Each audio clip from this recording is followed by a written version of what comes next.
कर्जा लेने वाले हमेशा दुखी रहते हैं और कर्म करने वाले भी हमेशा दुखी रहते हैं। एक सूत्र मिलता है,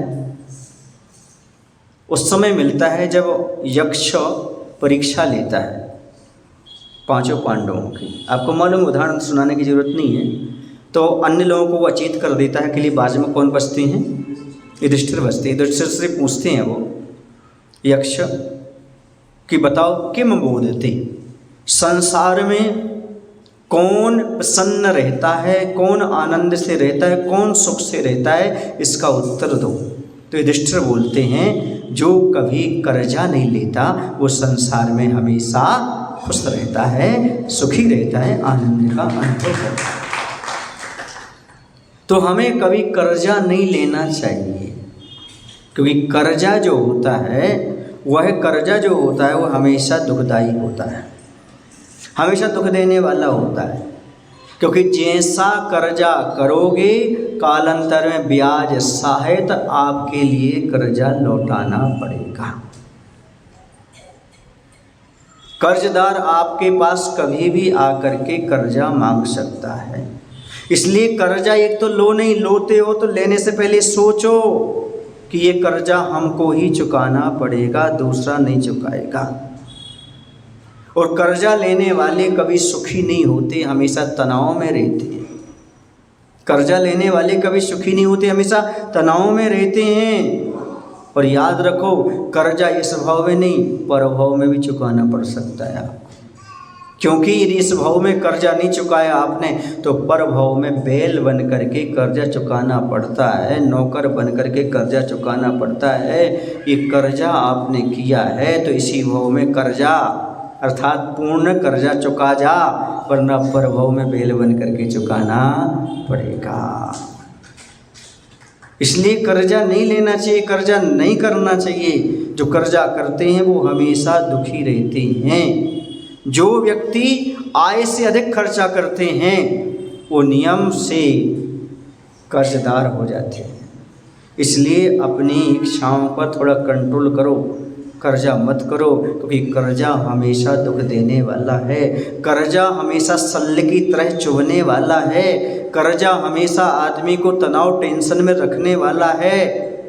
कर्जा हमेशा व्यक्ति को धर्म से दूर कर देता है, क्योंकि कर्जे के चुकाने में रात दिन उसका मन वहीं पर लगा रहता है।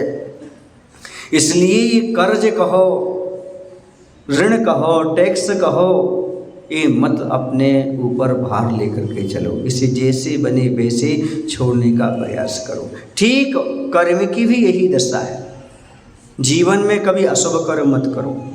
अशुभ कर्म जो हैं वह कर्ज के समान हुआ करते हैं, कालांतर में बहुत बढ़ जाते हैं। ब्याज पर ब्याज, ब्याज पर ब्याज बढ़ जाता है। ये अशुभ कर्म कालांतर में और बढ़ते जाते हैं और खतरनाक परिणाम होते हैं। आदमी को आत्महत्या तक भेज देते हैं, आत्मघात करने वाले भाव हो जाते हैं। इसलिए कर्जा और कर्म सोच समझ करके करना चाहिए।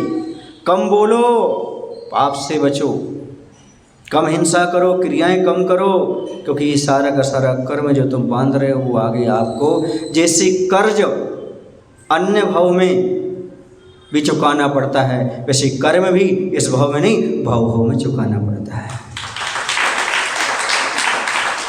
कर्जा लेते समय जैसे सोचते वैसे कर्म बांधते समय भी सोचो। ये सारे के सारे हमको भोगना पड़ेंगे, हमें ये सब कर्ज लौटाना पड़ेगा, पर भाव में हमें बैल बनना पड़ेगा।